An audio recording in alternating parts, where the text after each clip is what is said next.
ey güller saçardım. Ay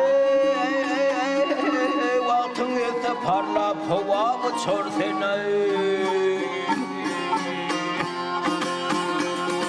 arhumadan parlap uçunum vardır.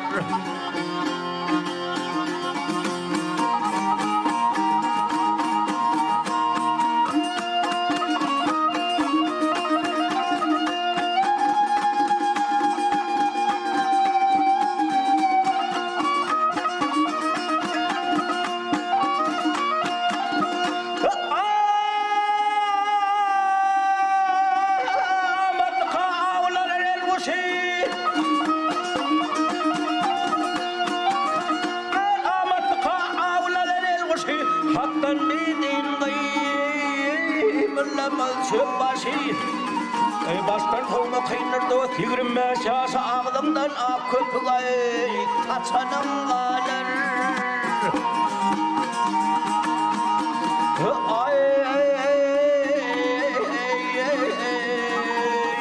Ay baktım onu beyletin ne bilir dostum dünya senin ey bir günle kalır. Ay bu kuluk kaçmağına azal kaptırmadı. Yürüm çişir ve kaçanım vardır.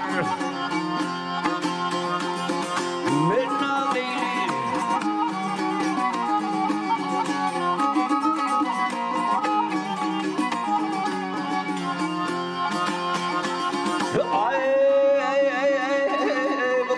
kaçmağına azar kaptırmadı.